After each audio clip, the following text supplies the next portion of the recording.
Alright, take fucking 3. It's my 3rd time recording this video. First time because I wasn't happy with it. Second time because my mic quality was fucked up. And now here I am again, trying not to give up, trying to maintain sanity, because, dear Lord, I've been working on this son of a bitch for 2 months. I'm not pissed. Oh, and my fucking computer is almost dead.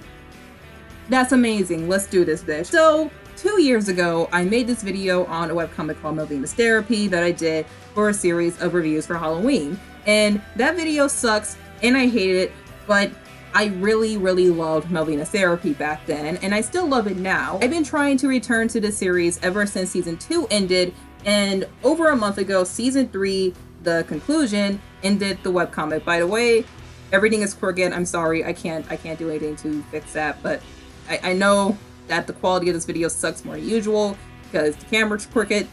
I'm not fixing it right now, so sorry. And the reason why it took me so long to make another video on Melvina's Therapy is because I just wasn't happy with what I was putting out. I wrote and rewrote and scrapped tons of drafts and like 2 videos for Melvina's Therapy. So I decided to just hop out, do what I do best, and quickly talk about the series, showing my ugly mug on camera and speaking from the heart, because that's the only way I can talk about things that I love without being rambling or hyper fangirl like how I was back when I first made the Melvina's Therapy video. And I'm probably still gonna do that, but I'm a bit older and a bit wiser and a bit less shitty, but I'm also just as shitty as I was back then, so here we go, before my computer dies. Before Melvina's Therapy, I never understood horror. I never enjoyed horror at all. I always saw the horror genre as something to be scared of, to target that unpleasant emotion of fear, and to just kind of get a rush out of it, I guess. I never understood why people liked what was contained in the genre. I never understood what was so scary about Pennywise, the Upside Down. I never understood why people enjoyed movies like The Shining so much. I just didn't really want to get into it because I hate fear. I hate being scared, and Melvina's Therapy kind of changed that for me. Melvina's Therapy is a free webcomic online webtoons that started its publication back in 2017 and ended in April of this year. The webcomic follows title character Melvina, who exploits her position as a therapist. Different clients visit her seeking help for different fears or problems that they're currently experiencing. One has a fear of hairs, the other is currently experiencing recurring nightmares, while another is trying to pursue his dreams of becoming an artist while also being held back. Melvina listens to all these people and gives them advice on how to handle and hopefully fix their current dilemma, but little do these people know that they're actually her prey. Melvina is just pure evil, and I love her because only evil would use her position and her job description as a therapist to prey on actual innocent people who need help, desperately needs her help. But here's the thing, Melvina isn't doing it for money or power, she's doing it for reasons that we don't know. And she actually helps these people, she actually listens to them, she actually gives them advice, but these people are actually worse off, but they think that they're better. And it's because they believe that they are better, or they're put in a position where they cannot say anything, that Melvina continues to carry on her deeds. It's a win-win for her, basically. She doesn't get reported, these people believe that they're okay, and she successfully used another one of her guinea pigs to move on to the next. Over the course of these past 2 years, I've seen Melvina go from an anthology series to a psychological battle of cat and mouse to a climactic conclusion that paid homage to the series as a whole, and what I honestly thought was the perfect ending for how satisfying yet bittersweet it kind of was. And it was Melvina's uniqueness as a character, her being our main character while also being our villain who we kind of want to root for. That's what drew me into this comic and kept me coming back for more. But what also had me was the artwork, the beautiful penmanship and detailed black and white of the settings and characters was incredible to look at. But there was also the body horror, the twisted, mangled, walking, living, breathing corpses of what was once people was just something that you couldn't look away from because it was excellently drawn, excellently crafted, and it was terrifying to look at. I'm not gonna lie, I had nightmares. And did I mention that Melvina was the first comic to scare the shit out of me? Because back when I was making those Halloween videos, I came across quite a few comments where I said, oh, this is okay, or oh, this is too special, I have to save it.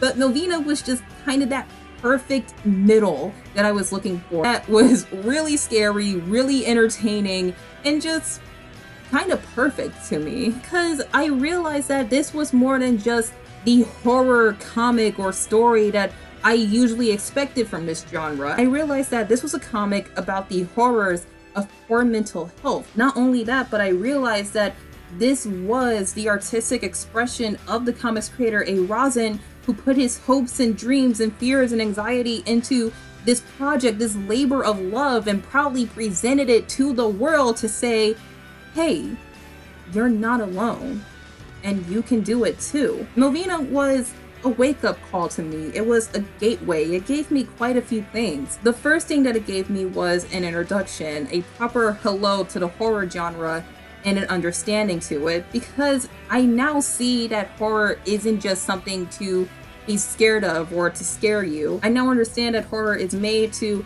convey the anxieties of motherhood, to show what it's like to have a target painted on your back, or to be at the mercy of a rabid admirer. I now understand that the reason why I love the original Carrie book and movie so much is because of the string of tension constantly being pulled apart by awful people, and not just because of that infamous climax scene. Or the reason why I Am Legend is one of my favorite books of all time is because of the isolation of the last man on Earth trying to explain this supernatural apocalypse with logic and science and biology. Mel was a gateway for me because I would have never read Broodhollow or have an interest in watching Us and The Shining or learn bits of important gaming history when it came to making games like Silent Hill and Resident Evil, things that I would have ignored, art that I would have continued to isolate myself from, that I now have a better understanding of and want to experience thanks to this comic and the understanding and the courage it gave me. Because if I can get through Melvina's therapy,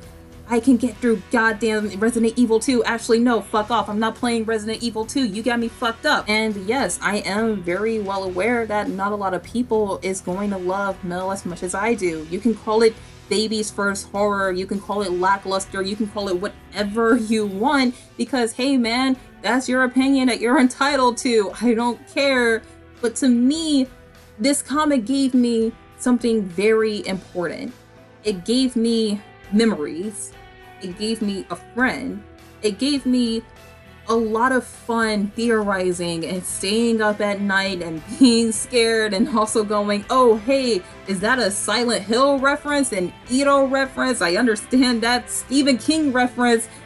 And all of that, all of those memories, all of that time talking to a new friend, all of that just kind of went by in a blur. And I can't believe it's been 2 years because it's been a fun one. It may not be my favorite horror comic on Webtoons, but it's one of my favorite horror comics of all time. And this is goodbye.